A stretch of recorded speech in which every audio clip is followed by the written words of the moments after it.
Movie کے شروع میں ہمیں مائرا نام کی ایک لڑکی دکھائی جاتی ہے جو اپنے شوہر ایڈن کے ساتھ اچھی زندگی گزار رہی ہوتی ہے۔ ان کی ایک بھانجی ہوتی ہے جس کا نام وانیا تھا اور ان دونوں نے اسے اڈاپٹ کر لیا تھا کیونکہ کچھ ہی دن پہلے وانیا کے پیرنٹس کی عجیب طریقے سے ڈیتھ ہو گئی تھی۔ مائرا اور ایڈن بے شک وانیا کو بہت پیار کرتے تھے لیکن وہ اب بھی اپنی ماں کو بہت مس کرتی تھی اور ہمیشہ اداس رہتی تھی۔ ایڈن کی ایک ٹوائے فیکٹری تھی جہاں وہ زیادہ تر ڈالز بنا کر بیچتا تھا۔ کچھ ہی دن پہلے اس نے ایک ڈال بنائی تھی جس کا نام سیبرینا تھا اور یہ ڈال بچے بہت شوق سے خرید رہے تھے۔ ایڈن نے اپنی بیوی مائرا کے لیے باقی سیبرینا ڈال سے بڑی ایک سیکنڈ ایڈیشن سیبرینا ڈال بنائی تھی جو کہ بہت اچھی تھی۔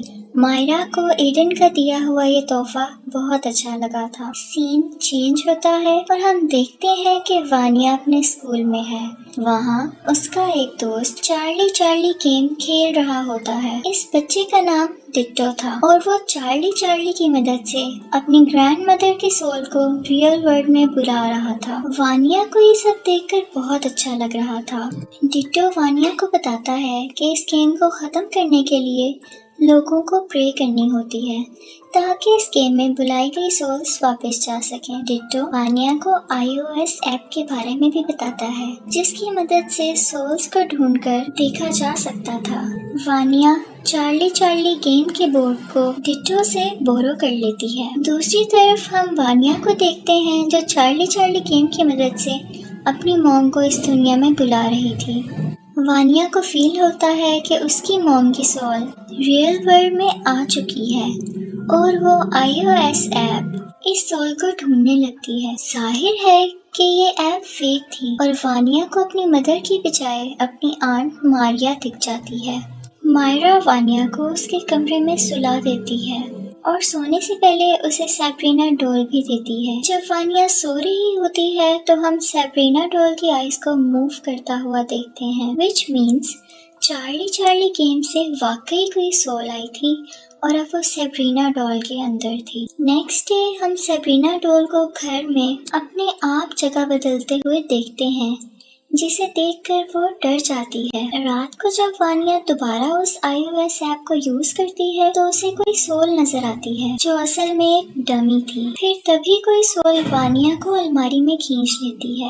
وانیا یہ بات صبح اپنی آنٹ کو بتاتی ہے اور مائرا وانیا کو سمجھاتی ہے کہ اس کی ماں اینٹنی اب اس دنیا میں موجود نہیں ہے لیکن اینٹنی وہاں موجود ہوتی ہے۔ اگلی رات مائرا کو اپنے گھر میں اینٹنی دکھتی ہے اور دیکھتے دیکھتے اینٹنی ایک ڈیمن میں تبدیل ہو جاتی ہے اور مائرا کو مارنے کی کوشش کرنے لگتی ہے۔ مائرا چلاتے ہوئے وہاں سے بھاگتی ہے۔ یہ آواز سن کر ایڈن بھی وہاں پر آ جاتا ہے۔ یہ ڈیمن ان دونوں پر اٹیک کر دیتی ہے اور یہ ڈیمن کسی طرح بھی ان کو جانے نہیں دیتا لیکن یہ لوگ اپنی جان بچا کر وہاں سے بھاگ جاتے ہیں۔ اب وہ لوگ جان گئے تھے کہ ان کے گھر میں کسی طرح کا ڈیمن ہے تو وہ مس لاراس اور ان کے ہسبینڈ مسٹر رینارڈ سے ملنے جاتے ہیں جو انفیکٹ پیرانارمل ایکسپرٹس تھے۔ مس لاراس ان کے ساتھ فوراً ان کے گھر جاتی ہے اور وہاں چارلی گیم کی مدد سے اینٹنی کو واپس اس کی دنیا میں بھیجنے کی کوشش کرتی ہے۔ اسی دوران چارلی گیم کے بورڈ کو اپنے آپ آگ لگ جاتی ہے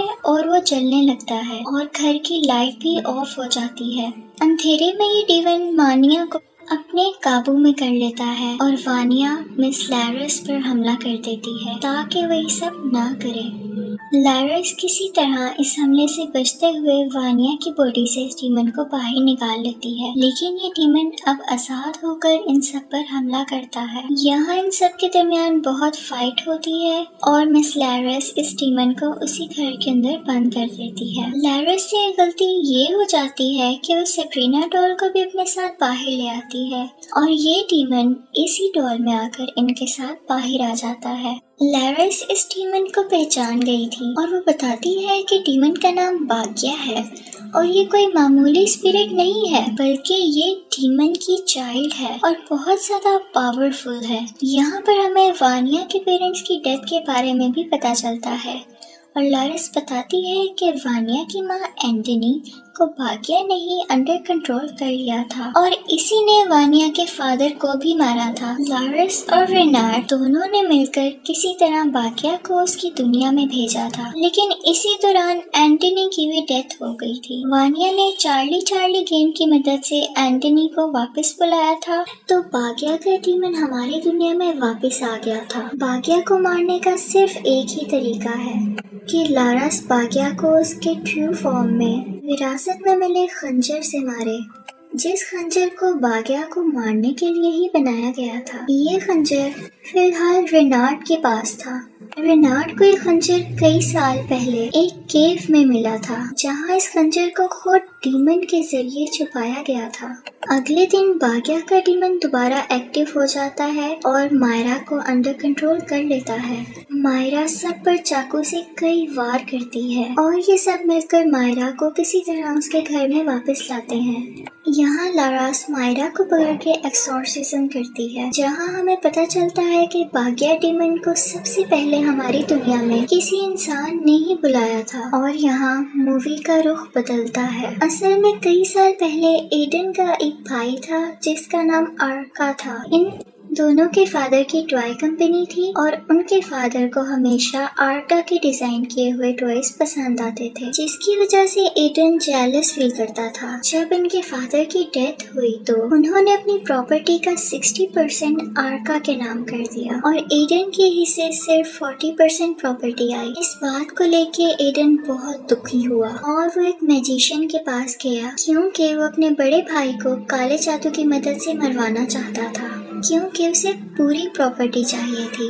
اور اسی میجیشین نے باگیا کے ڈیمن کو ہماری دنیا میں بلایا تھا اور اس ڈیمن کو ایک ہیومن باڈی چاہیے تھی۔ باگیا نے پہلے آرکا کو انڈر کنٹرول کرنے کی کوشش کی تھی، لیکن آرکا اس کے قابو میں نہ آ سکا، اس لیے باگیا کے ڈیمن نے آرکا کی بیوی اینٹنی کو پوزیس کر لیا، یعنی اپنے قابو میں کر لیا۔ اینٹنی اور آرکا ہی وانیا کے پیرنٹس تھے، اور جب لاراس نے باگیا سے مقابلہ کیا تو اس دن اینٹنی اور آرکا دونوں کی ڈیتھ ہو گئی تھی، یعنی کہ وانیا کے پیرنٹس کی موت کا ذمہ دار یعنی ریسپانسیبل ایڈن تھا۔ دوسری طرف دیکھا جائے تو باگیا کے ڈیمن کو ایک اور انسانی جسم کی ضرورت تھی اور وہ ایڈن کو ہی انڈر کنٹرول کر لیتا ہے، کیونکہ ایڈن کا جسم کافی مضبوط تھا۔